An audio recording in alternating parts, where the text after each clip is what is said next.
Aren't you meant to be meditating? Not again. Are you ready to overcome this meditation challenge and take your consciousness to the next level? Watch this video to find out the common and the not so common solutions to get your meditation back on track.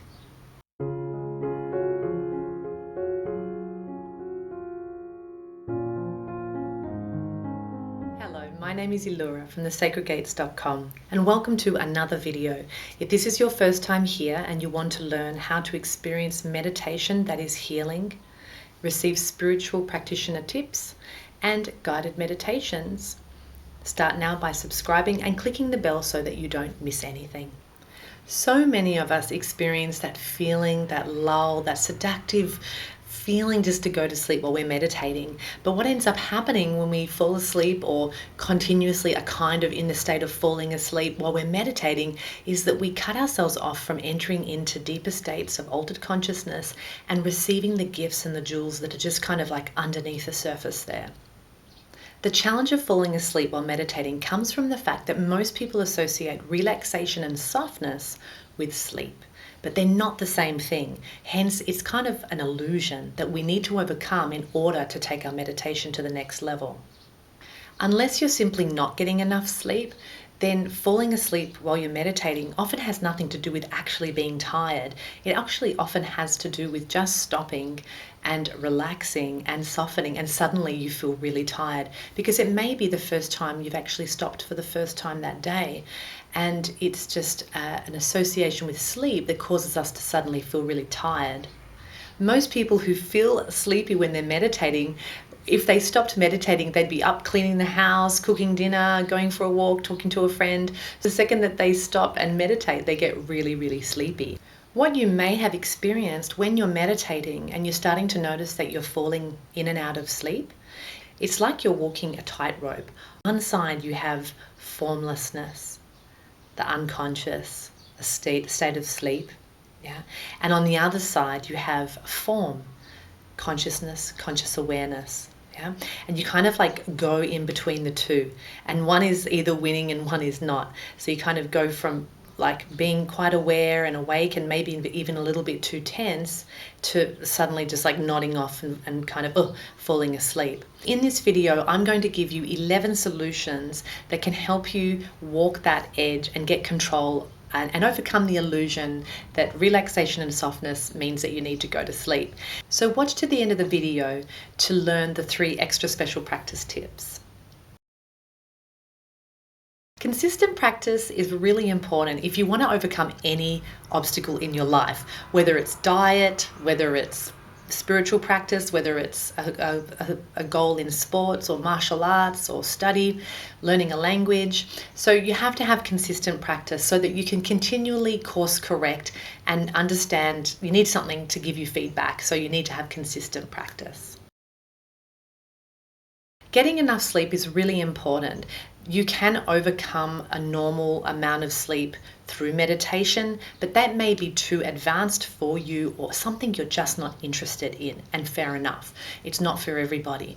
If you want to just make sure that you're not too tired during meditation, just make sure you're getting enough sleep. But remember, that illusion of rest and softness equals sleep can even happen when you get enough sleep. But just to make sure you're getting enough sleep. Don't eat too much. Eating too much overall or just before you meditate, or eating foods that are going to really make you sluggish, such as insulin spiking foods such as carbohydrates, they're going to make meditation much more difficult. If you eat something sugary or carby or just eat too much just before you meditate, you're going to find that your mind is sluggish and you keep getting pulled into sleep as all your energy, all your consciousness is being used to digest all the food that you just ate. Meditate sitting up. Lying down to meditate is an advanced practice, and a lot of us just can't handle that horizontal feeling and association with sleep. So it just kind of brings that association of sleep right to the core as we're lying down. It's just too easy to go to sleep. Make sure that you're sitting up comfortably when you practice meditation. That also includes not leaning against a wall or leaning into a big pile of cushions. association of sleep and softness and relaxation, and then adding a bed to that equation, it just makes it too easy to fall asleep. So if you're prone to fall asleep and you love sleeping and you love your bed, don't meditate in your bed. Meditate on the floor next to your bed if you don't have another room or a space available. Choose an effective seated posture for meditation. I do have a video here on that, so you can tune into that video to see if there's a meditation posture that you like. It is important to have a meditation posture that works for you so that you can get really comfortable, but not too comfortable. Consciously practice your chosen methodology. It's important to not just enter into meditation simply just closing your eyes and seeing what happens. If we do that, we're more prone to falling asleep because we don't really have a goal or a map for that practice time. Whether you're doing pranayama or another breath meditation, a mantra meditation, or simply observing phenomena that's rising and passing away, whatever it may be, understand your methodology, your chosen practice of meditation as much as you can. Not all paths of meditation lead in the same direction. It's a little bit like sport. Not all sport is one thing. It leads in many different and looks very different. So even though you may be sitting with your eyes closed, know what it is that you're actually doing so that you're less prone to fall asleep. Keep cool. It's actually quite easy to get tired when you feel too warm. So make sure if you're in a really hot climate that you're cool enough, and if you're really in a cold climate that you're not too warm and stuffy in a room that's causing you to get drowsy. Okay, so now for our last 3 extra special practice tips. You suck. The fact is, you do suck at meditation. You suck at it, I suck at it, everybody sucks at it. And the more you realize that you suck at what you're doing, the less you're going to fall into some really, really bad pitfalls that a lot of us fall into. One of them is arrogance, thinking that we really know that we've reached the pinnacle because we're having certain experiences. The other one is having expectations, which cause us then to assume and take on kind of an air of arrogance, even if it's just within our own practice. We kind of assume that we've got it all, we understand it all, and what that does is it stops us from looking. It's kind of like not having a goal anymore. We don't have a map, and we're not able to really be aware anymore for the fact that there's new information, new insights that we're not really there yet. We're always pulling on that string, discovering and exploring, and being kind of like an empty cup, or having the standpoint of I suck, or I suck less every day, I suck less a little bit today, that naturally puts us into a default setting of being really open and also in awe of what we're doing, and really wanting to learn from the art, learn from our consciousness, learn from any divine beings that you're working with, whatever it is you're practicing.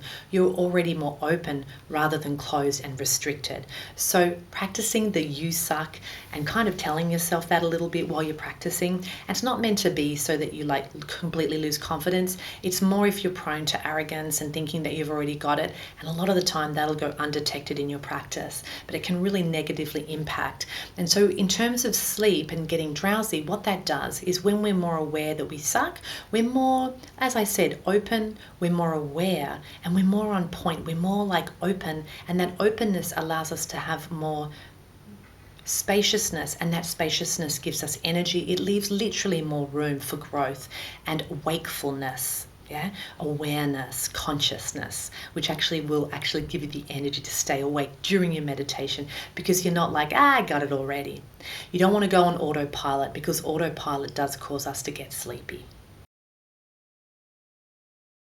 Exploring the benefits of tension. This channel is all about releasing tension and letting go, and releasing constriction and uncontracting. When you're walking that fine line in your meditation of formlessness and form, consciousness and unconsciousness, then it really is about creating a little bit more tension to help you to get more energy to stay conscious, to stay more aware. You can do that by breathing a little bit with tension. I'm not talking about the fire, the breath of fire, any kind of intense yang breathing technique. I simply mean breathe a little bit with a little bit more force so that you even hear it a little bit. Yeah, because when the breath gets very, very soft, if we're not aware enough, if we're prone to falling asleep, we'll just kind of, that soft breath will take us out into that formlessness. And without awareness, that formlessness just turns into sleep, right? So we want to actually breathe with a little bit of tension to help keep us oxygenated and aware, and eventually you can play with that spectrum. Yeah, that's why I call it exploring, play with, seriously play with the benefits of having a little bit of tension. It also goes as far, not just breath, but it also goes for actually your seated posture. Doesn't mean you need to sit on a bed of nails to keep you really aware and awake, but it just means like having a posture, a particular posture that kind of keeps you on the edge. Sometimes people do that full lotus because it is a little bit challenging. It stretches the ankles and things like that. Not everyone can do that or wants to do that, but if you have a seated posture that's not too comfortable, that just keeps you aware, gives you that little bit of tension, it's always a balance between tension, not enough tension, to get that balance correct. And the last solution for this video is open your eyes. Open eye practice is often considered more challenging and thus a more advanced practice.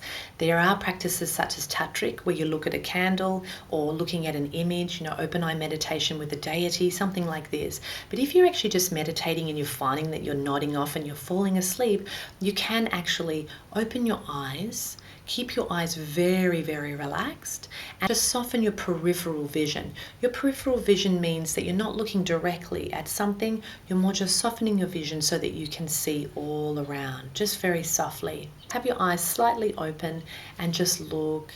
And so you're externalizing yourself, you're aware of the outside world, and when you feel like you've kind of come away from that sleep state, once again close your eyes and bring that refreshed energy that you receive from opening your eyes, that perspective, that wakefulness, bring that into your closed eye meditation. Now you may find that you're falling asleep so much that you just need to keep your eyes open for a little while, very soft, yeah, and that'll help you to maintain a wakeful state during meditation. So that is how you can overcome the challenge of falling asleep while meditating. If you like this video, consider subscribing and help spread the benefits of what is shared here by sharing this video with someone else. Until next time, keep practicing, keep exploring the infinite boundless potential of your awareness. Bye for now.